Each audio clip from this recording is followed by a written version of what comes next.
Selamat pagi teman-teman pemuda GKI Perumahan Citra 1. Kembali kita berkumpul di dalam ibadah virtual pemuda. Dan pada pagi hari ini kita akan memulai ibadah kita dengan menyanyikan lagu Kita Masuk Rumahnya. Kita mau bersama-sama berkumpul menyembah Tuhan dan mengarahkan hati kita untuk mendengar firman-Nya.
Kebaktian ini berlangsung karena pertolongan kita adalah dalam nama Tuhan yang menjadikan langit dan bumi. Kasih setianya tetap untuk selama-lamanya.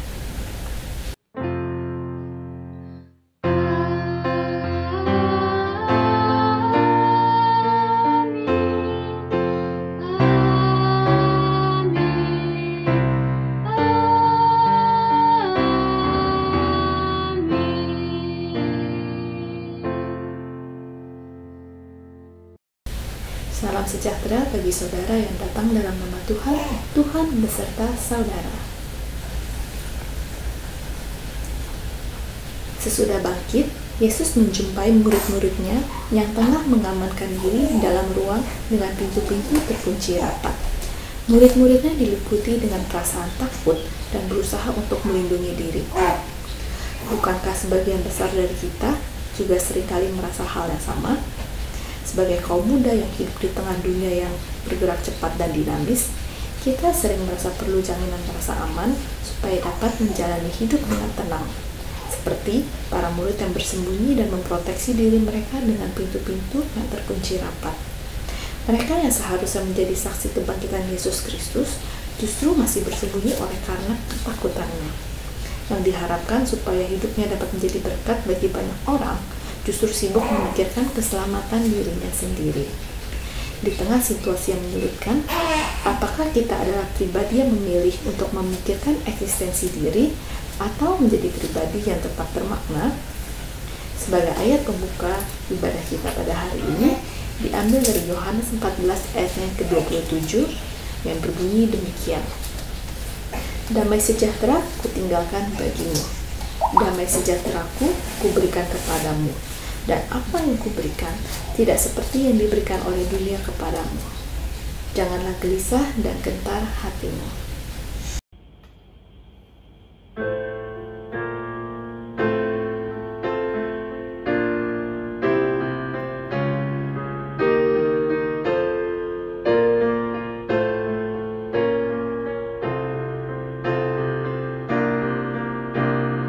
Yesus telah bangkit di dalam kemuliaan-Nya. Haleluya, haleluya. Kita bersyukur menghayati kemenangan-Nya. Haleluya, haleluya, haleluya, haleluya, haleluya, haleluya.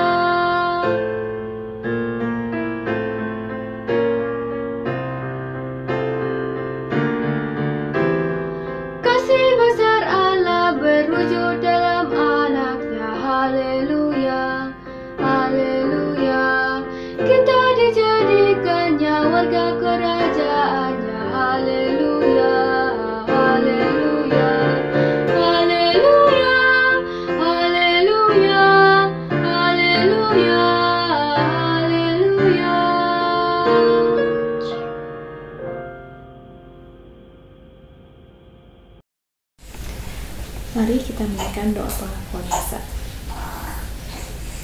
Tuhan Allah Bapa kami datang kepadamu Tuhan pada pagi hari ini dalam kerendahan hati kami. Tuhan, ampunilah segala kesalahan dan dosa-dosa kami Tuhan. Apabila kami seringkali lebih memikirkan diri kami sendiri, kami seringkali egois, kami seringkali lebih memikirkan dan melakukan apa yang dunia tuntut dibanding panggilan kami sebagai murid Kristus. Tuhan, biarlah kami selalu dapat mengingat Tuhan akan kasih penyertaan-Mu, akan pembenaran yang sudah Engkau berikan kepada kami, sehingga kami dapat merasakan damai sejahtera yang hanya daripada-Mu saja, sehingga pada akhirnya kami bisa semangat di dalam melakukan panggilan kami bisa semangat di dalam melakukan apa yang mau Engkau kami lakukan, dan dapat mengerjakan panggilan yang sesungguhnya sebagai murid Kristus. Biarlah kami bisa semakin baik semakin hari Tuhan, dan kami minta penyertaan dari Engkau dan Roh Kudus-Mu saja yang dapat memampukan kami melakukan panggilan-Mu. Terima kasih Tuhan, hanya karena darah-Mu lalu kami dapat diampuni Tuhan. Dalam nama Tuhan Yesus kami berdoa dan mengucap syukur. Amin.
Bagi setiap orang yang mengaku dosanya di hadapan Allah, diberikan berita anugerah yang diambil dari Efesus 2 ayat yang keempat sampai kelima yang berbunyi demikian.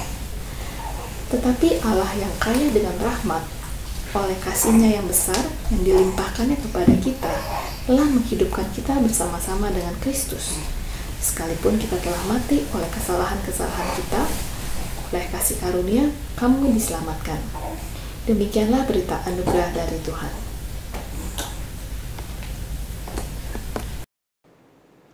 Mari teman-teman kita satu di dalam doa untuk pemberitaan firman Tuhan. Mari kita berdoa. Bapa di surga, kami mengucap syukur untuk setiap hal yang boleh terjadi dalam kehidupan kami.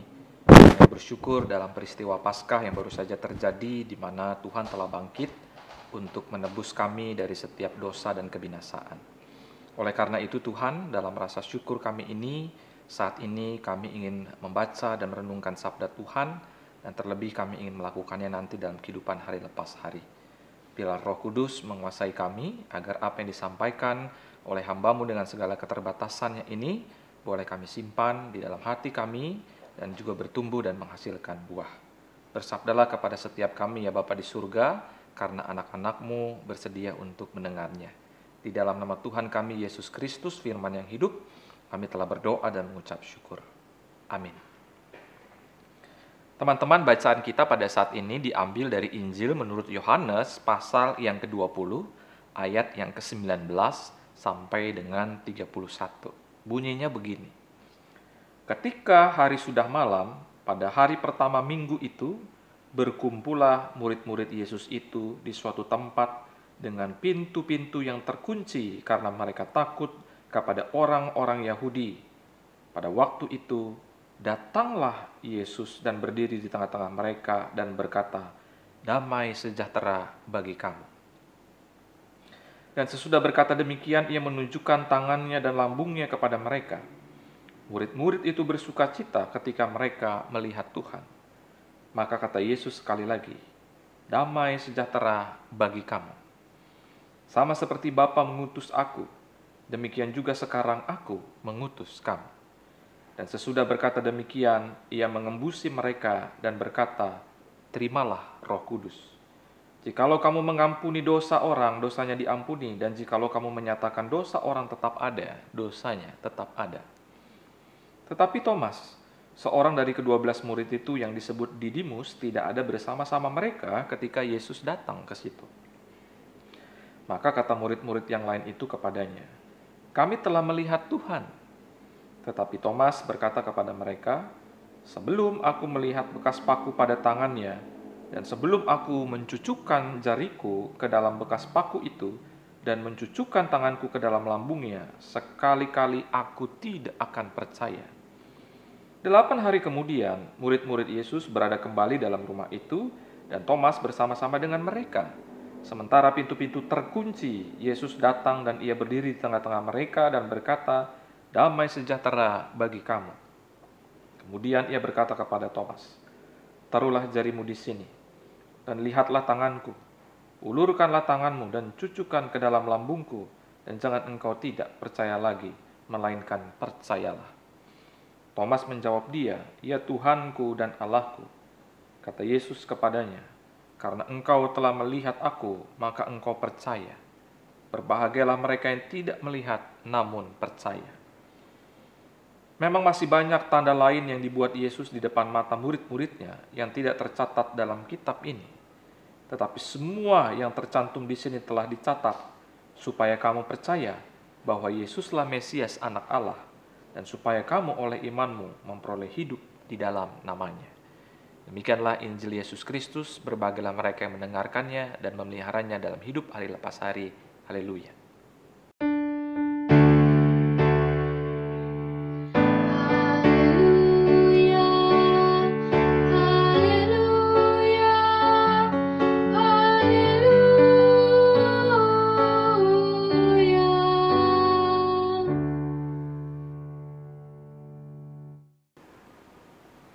Teman-teman pemuda, tema kita pada saat ini The Life Changing Peace, gitu ya. Nah, sekarang kita akan berbicara tentang bagaimana kita bisa memahami damai sejahtera Allah yang memberi jaminan rasa aman sehingga kita dapat mengerjakan panggilan yang Allah percayakan kepada kita. Nah, saudara-saudara, bicara soal panggilan, saya jadi ingat ketika dulu saya ingin masuk Sekolah Tinggi Teologi Jakarta. Saya sempat wawancara dengan beberapa dosen di sana. Salah satu yang menarik adalah ketika mereka menanyakan, "Mengapa sih kamu memutuskan untuk studi teologi di sini?" Waduh, saat itu saya menjawab, karena saya yakin bahwa saya itu dipanggil oleh Tuhan, gitu ya. Ketika mereka mendengar jawaban saya, ya, mereka langsung meresponnya dan mengatakan begini, "Kalau begitu, di mana surat panggilannya dari Tuhan?" Nah, sesaat saya hanya bengong saja mendengar pertanyaan mereka itu, gitu ya. Baru setelahnya, setelah beberapa saat kemudian, saya berani menjawab ya bahwa saya percaya Tuhan memanggil saya. Jika tidak, saya tidak akan pernah punya keinginan di dalam hati saya untuk studi teologi di tempat ini, gitu ya. Nah, itu sekilas soal bagaimana merespon panggilan Tuhan. Nah, saudara-saudara, bacaan kita kali ini adalah mengenai kondisi para murid setelah Yesus bangkit dari kematian, ya, yang masih merasakan trauma dan ketakutan yang begitu mendalam para murid. Hal ini terungkap dengan tindakan mereka yang mengunci diri dalam rumah agar tidak ketahuan oleh orang-orang Yahudi yang membenci Yesus. Padahal perempuan-perempuan ya yang pergi ke kubur itu telah mengabarkan loh kepada mereka, gitu ya, kepada para murid bahwa Yesus itu telah bangkit.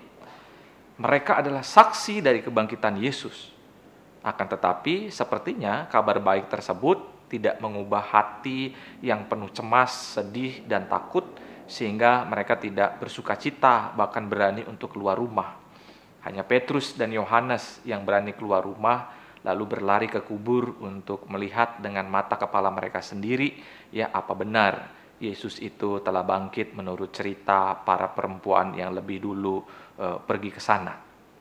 Nah, saudara-saudara, setelah menyaksikan bahwa kubur Yesus kosong, mereka berdua, yaitu Petrus dan Yohanes, kembali ternyata mengunci diri. Mungkin mereka masih mereka-reka bagaimana hal ini dapat terjadi, sehingga memilih untuk berdiam diri. Nah, saudara-saudara, melihat kondisi ini, ternyata Yesus tidak tinggal diam. Yesus datang ke tengah-tengah mereka dan tiba-tiba memberikan salam shalom. Apa arti shalom? Artinya adalah damai sejahtera bagi kamu sekalian. Kata shalom ini mempunyai makna di mana keadaan dan situasi yang buruk yang sedang terjadi diganti dengan damai sejahtera. Perubahan ini terjadi karena dalam shalom tadi ada Yesus yang hadir bagi mereka. Jadi ketika Yesus datang ke tengah-tengah mereka, hal itu bukan saja untuk membuktikan bahwa ia bangkit, melainkan ingin mengubah hati dan pikiran para murid menjadi damai sejahtera. Kata shalom atau damai sejahtera dalam bacaan kita kali ini, jika kita perhatikan, itu disebutkan oleh Yesus sampai 3 kali. Hal ini menandakan bahwa begitu seriusnya keadaan hati, ya, para murid yang jauh dari damai dan sukacita. Hal ini bisa kita lihat dan terungkap pada kehadiran pertama Yesus di tengah-tengah mereka. Mereka diutus lalu diberikan Roh Kudus, tetapi setelah itu mereka tetap memutuskan untuk terus berada dalam rumah dan mengunci diri. Ya, padahal sebenarnya kalau udah diutus harus pergi. Nah, oleh karena itu, untuk dapat mengerti Tuhan dan semakin percaya, dibutuhkan hati yang damai. Hati yang bersukacita, karena ia telah bangkit mengalahkan semua ketakutan. Menarik jika kita perhatikan dalam peristiwa Yesus menampakkan diri kepada para murid, karena di sana Yesus menunjukkan bekas luka-lukanya, bahkan kepada Thomas yang meminta untuk menyentuh bekas luka-luka tersebut agar dia percaya. Nah, saudara-saudara, luka-luka adalah sebuah bukti bahwa Yesus yang menampakkan diri itu adalah pribadi yang sama dengan yang wafat di kayu salib. Luka-luka itu juga merupakan bukti dari sebuah pengorbanan, bukti kasih lebih tepatnya. Sama seperti seorang anak buruh tani yang terharu ketika meraba dan melihat tangan ayahnya yang kasar. Bahkan juga bekas-bekas luka karena kerja keras ayahnya dalam bertani. Dia sadar bahwa hanya dengan pengorbanan ayahnya tersebut, dia bisa terus makan dan melanjutkan pendidikannya. Tangan kasar dan bekas luka itu juga kesaksian bagi si anak bahwa hidup ini penuh perjuangan dan kita tidak boleh menyerah. Luka-luka Yesus menunjukkan pengorbanannya bagi keselamatan kita. Luka-luka itu juga adalah bagian dari solidaritas Allah dengan manusia dalam suka ataupun duka. Nah, saudara-saudara, selain menjadi bukti kasih, luka-luka pada Yesus juga menunjukkan betapa luar biasanya Yesus untuk menjadi taat kepada Bapa dan juga misinya dalam menyelamatkan kita.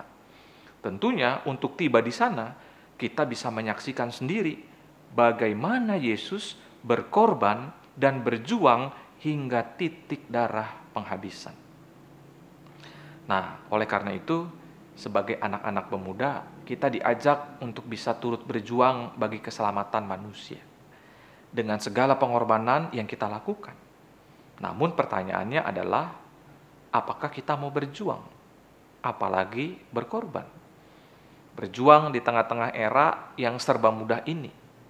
Berkorban di tengah-tengah orang yang menjalankan YOLO, you only live once, dan hanya mementingkan kesuksesan dirinya sendiri. Menjadi taat seperti Yesus di tengah-tengah zaman di mana hanya taat jika menguntungkan dirinya sendiri, atau menerima panggilan Tuhan di tengah-tengah badai COVID dan tatanan baru yang menyebabkan banyak orang berduka daripada bersukacita. Apakah kita ready untuk semuanya ini? Apa yang bisa membuat kita ready? Kalau dari bacaan kita tadi, kita bisa melihat bahwa hidup para murid diubahkan ketika Yesus menampakkan diri kepada mereka dan memberi mereka shalom atau damai sejahtera tadi. Di tengah-tengah situasi yang terhimpit dan kepiluan yang begitu dalam, ternyata mereka tak sanggup untuk menjadi pribadi-pribadi yang bersedia berjuang dan berkorban. Mereka tidak sanggup untuk menghidupi perintah Yesus dalam mewartakan kerajaan Allah. Mereka juga tidak berani melangkahkan kaki keluar untuk menjalani panggilan mereka sebagai murid Tuhan. Disitulah kehadiran Yesus yang membawa damai sejahtera mengubah kehidupan mereka. Jadi kekuatan para murid nanti dalam mewartakan Injil dan keberanian untuk menyuarakannya itu semata-mata karena hanya Yesus yang bisa membuat hidup mereka berubah. Maka dari itu, sebagai pemuda dan pemudi di dalam hidup kita, pasti kita akan berjumpa dengan kenyataan bahwa ada pergumulan.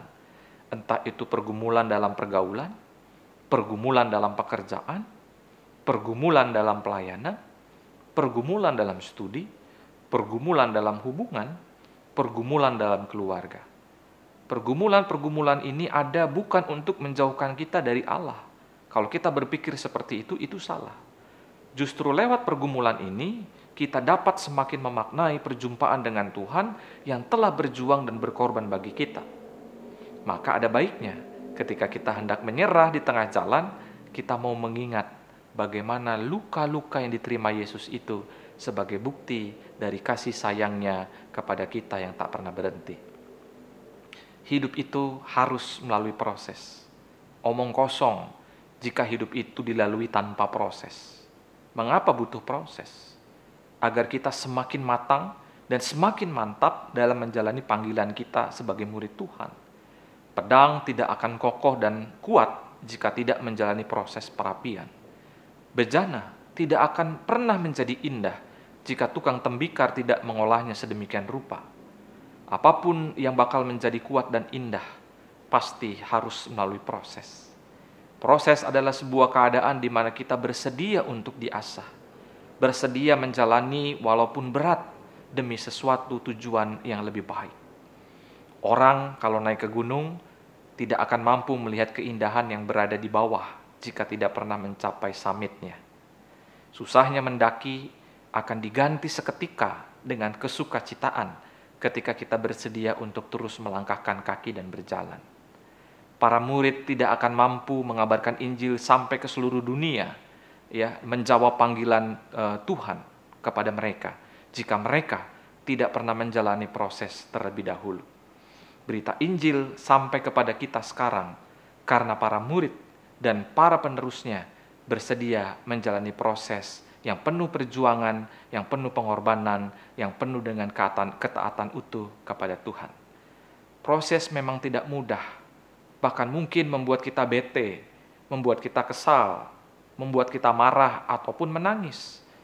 Tapi ingatlah bahwa di tengah-tengah proses itu ada Yesus yang hadir, memberikan damai sejahtera kepada kita dan memampukan kita untuk bangkit dan bersukacita.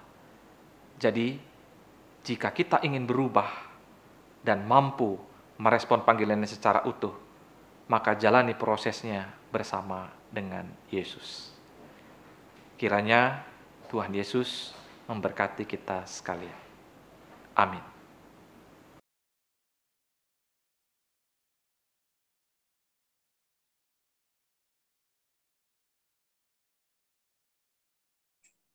Marilah kita bersama dengan umat Allah di masa lalu, masa kini, dan masa depan, mengingat janji baptisan kita dengan mengikrarkan pengakuan iman rasuli yang berbunyi demikian. Aku percaya kepada Allah, Bapa yang Maha Kuasa, Khalik langit dan bumi, dan kepada Yesus Kristus, anaknya yang tunggal Tuhan kita, yang dikandung dari Roh Kudus, lahir dari anak darah Maria, yang menderita sengsara di bawah pemerintahan Pontius Pilatus, disalibkan, mati dan dikuburkan, turun ke dalam kerajaan maut. Pada hari yang ketiga, bangkit pula dari antara orang mati, naik ke surga, duduk di sebelah kanan Allah, Bapa yang Maha Kuasa. Dan dari sana ia akan datang untuk menghakimi orang yang hidup dan yang mati. Aku percaya kepada Roh Kudus, gereja yang kudus dan am, persekutuan orang kudus, pengampunan dosa, kebangkitan orang mati, dan hidup yang kekal. Amin. Teman-teman pemuda, mari kita menaikkan syafaat kita. Mari kita satu di dalam doa. Bapa di dalam surga, kami mengucap syukur untuk firman Tuhan yang boleh mengingatkan kami bagaimana Kristus dengan luka-lukanya hadir bagi kehidupan para murid. Kehadirannya membuktikan bahwa ia sudah bangkit, membuktikan bahwa kasih-Nya tak pernah berhenti bagi kehidupan manusia dan juga bagi kehidupan kami. Untuk itu biarlah kami bisa melakukan apa yang Kristus lakukan, yaitu berjuang dan berkorban bagi sesama kami. Roh Kudus kiranya memampukan kami untuk dapat melakukan semuanya itu. Kami juga berdoa pada saat ini ya Tuhan, untuk bangsa dan negara kami, secara khusus untuk bencana yang terjadi di NTT dan sekitarnya. Tuhan, Engkau mengetahui apa yang terjadi di sana. Tuhan kiranya mau hibur, Tuhan kiranya mau memberikan kekuatan bagi mereka yang sedang menderita karena kehilangan sanak saudara dan juga kehilangan harta benda mereka. Biarlah Tuhan mau memberikan mereka penghiburan dengan kehadiran tim GKI yang menolong mereka di sana. Tuhan berkati tim GKI yang hadir di sana supaya apa yang dilakukan boleh menjadi berkat bagi kehidupan orang-orang NTT yang menderita karena badai Seroja dan banjir bandang yang terjadi. Kami juga berdoa Tuhan untuk proses vaksinasi yang sedang digalakan oleh pemerintah, biarlah semuanya juga boleh berjalan dengan baik, berjalan dengan lancar, agar setiap orang boleh memperoleh vaksin, sehingga dapat mengurangi dampak dari COVID-19 yang sedang mewabah ini.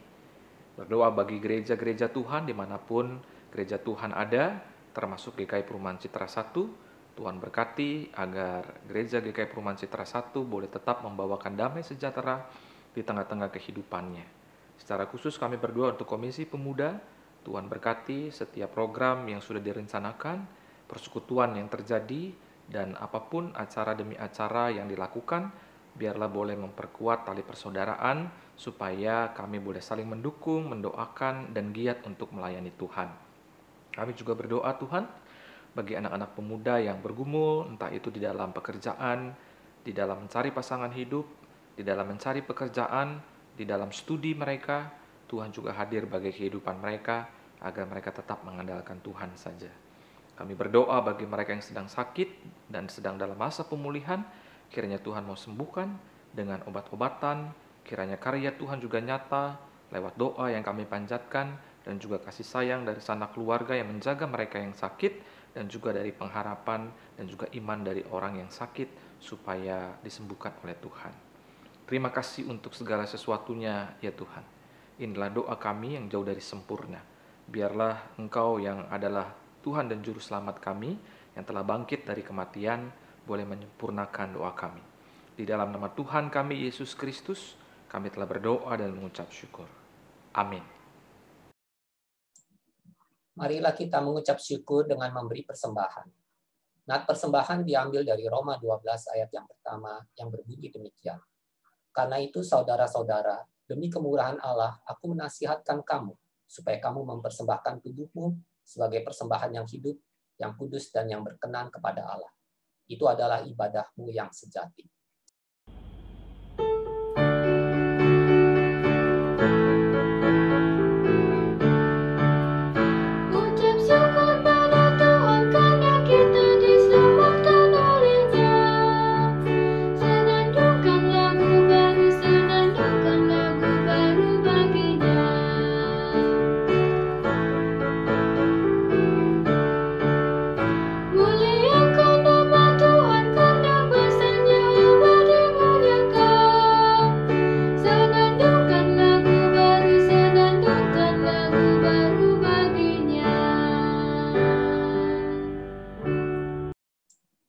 Marilah kita berdoa.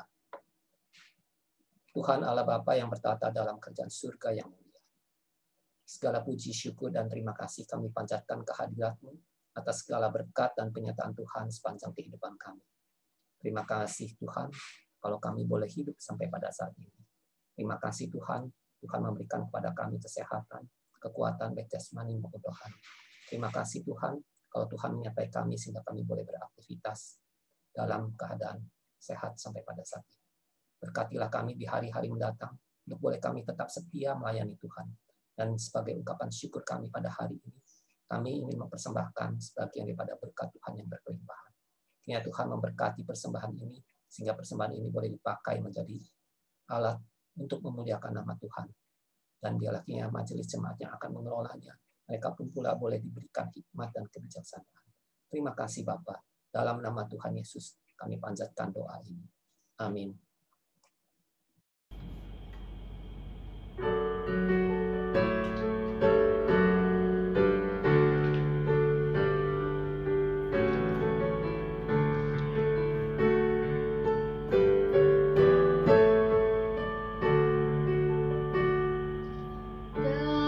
Damai di dunia dan kitalah dutanya. Damai sejahtera, amalkanlah maknanya. Allah Bapa kita anaknya. Rukun bersaudara, penuh bahagia. Damai di dunia, dan inilah saatnya. Ucapkan ikrarmu, jalankan perintahnya. Setiap kata dan karya kita memuji namanya. Damai di dunia, kini dan selamanya. Kini dan selamanya.